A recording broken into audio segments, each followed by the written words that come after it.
All right, more updates coming in. This is Iran's statement this time saying that they are ready to defend the island. Look at the speed at which response is coming in. Just minutes before we broke to you this latest statement by Donald Trump, and there you go, a response from Iran is already in.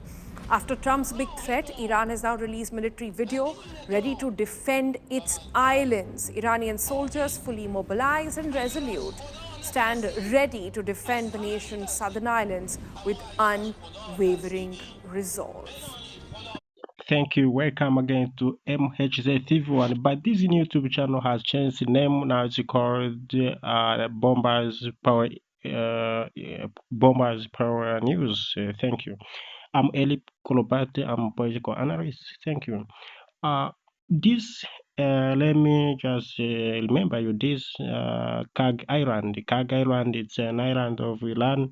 It's there in the Strait of Hormuz, where it's higher economically of the country of Iran because it contains many tanks of petrol and it's so powerful.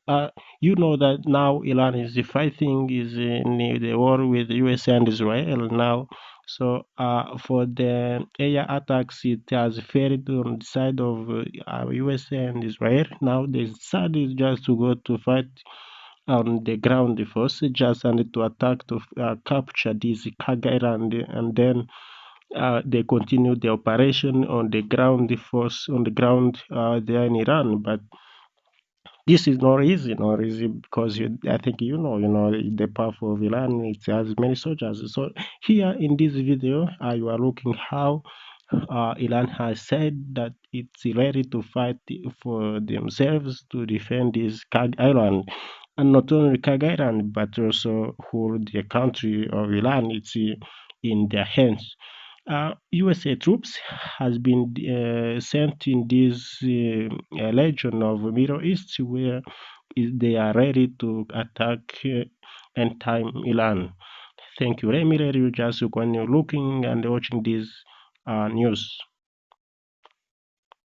With that video, Iran has responded to Donald Trump's statement saying that he wants business to open at the Strait of Hormuz immediately. And if that doesn't happen, they will have to start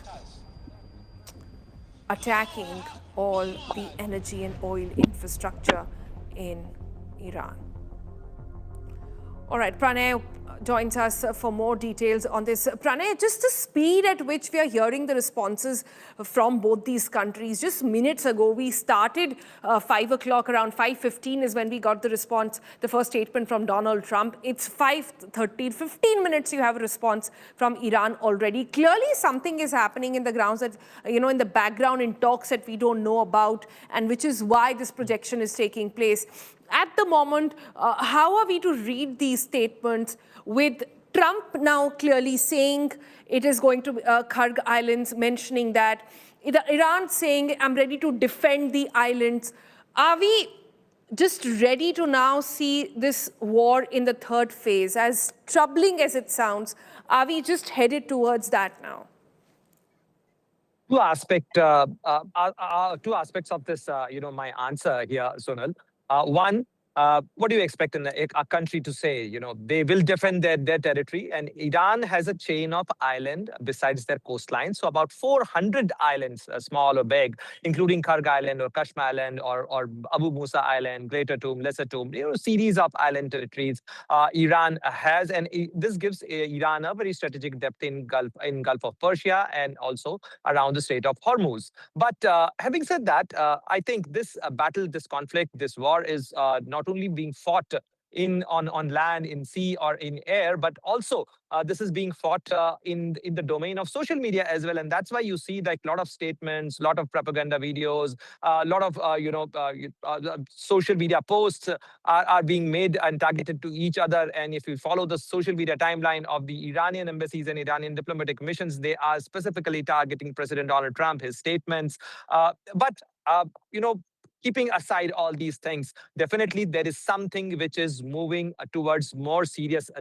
aspects of this conflict, because the very fact that the US has decided to deploy its 82nd Airborne Division, the US has decided to move its Marines in the region, and mind it, 82nd Airborne Division is the same unit which United States deployed at the time of its evacuation or its withdrawal operation from Afghanistan in 2021, and before that in January 2020 they deployed them the same forces in Iraq as well. And the Marines, a very particular and very interesting fact about U.S. Marines, especially on board USS Tripoli, that these troops about few weeks ago they conducted an exercise in Okinawa and especially in the Nansei Island of Japan, along with the Japanese forces, that how soon they can capture an island territory and how soon they can control an island territory. And same forces have been deployed now on board USS Tripoli to the region and to the battle theater. So there has to be some purpose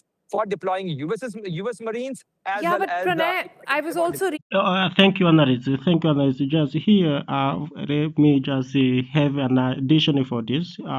Yeah, this Kagaran, it's economically high on country Iran, and everybody knows this. And the USA also knows this, and that's why now it's preparing just to attack and to capture this Kagaran. But for Iran, it's not easy. It's not easy just to take this Kagara and to give it to USA for free. No, no, no. It will be a high fight, and many brats will just brawl. Uh, what can I say here? USA troops are so powerful. They are very powerful, and they have trained so much, and they have units which is very strong, like naval series and Delta Force. But this Delta Force, it's powerful. But when you consider to the Iran is ready also to fight, and it has many special forces, and they have powerful weapons. And also, just you have to remember that they have some allies which can help them, like Russia, China, and North Korea. These are allied against the attack of Israel and the USA. So for me, to send these troops in the Kag Island to capture this and to continue capturing and attacking Iran, it's a very dangerous for USA troops and Israel, because these soldiers will be just destroyed. They will be killed one by one, as my views. And Iranian spokesperson has already said that uh, these soldiers of USA will be sent in Kagaran to fight on the ground. They will be Fudu's shark. Fudu's shark, it's a fish in the seas. Thank you. So let me continue and continue saying about your views. reading up that domestically in US what's being discussed at this point, and a lot of media reports have come in on how 10,000 troops is not enough. That does not say that you're ready to go to war and put boots on the ground. It is too less. Is that the correct understanding? Absolutely, absolutely. This is a perfect, a perfectly right understanding in terms of if you see the topography, if you see the terrain of Iran. Iran is about 50 to 60% mountainous terrain. Mountain warfare is more complex. Mountain warfare is much more challenging, and you required much more number of manpower to control any mountainous territory. So therefore, we do not see any full-scale invasion by the United States military in Iran. What they could try, what they could have, in subsequent days, if at all they decides to do so, by capturing some kind of island, because capturing a territory puts gives them a different kind of a leverage, or puts Iran or Tehran government into a different An kind of a addition for pressure, this, and please, that's an why addition. that this On this Kagaran, let me another thing here. Just you see that USA troops are there in Middle East who has been sent by USA. They are about 50,000 troops. 50,000 troops. Just remember that Iran has about 1 million. 1 million soldiers are ready to fight against these 50,000. So you can't compare this. You can't compare. As you said now, also Iran has a geographical position which is very stressed and which is very strategic on the war. Iran contains many mountains, high mountains, which just can help Iran to fight for these troops of USA. So that's as you have asked that these USA troops are not enough. Yes, they are not enough because they are few compared to the troops of Iran. This could be a tactical way. This could be their Okay. strategy to capture some kind of island territory and then go for some kind of a negotiation to make some kind of a quid pro quo. Got it. Got it. Pranay, we'll leave it there for the moment, but we'll keep coming back to you. Stay safe where you are and keep telling us what exactly and how exactly things are swelling up on the ground there. Pranay Upadhyay, my colleague, reporting from Tel Aviv in Israel.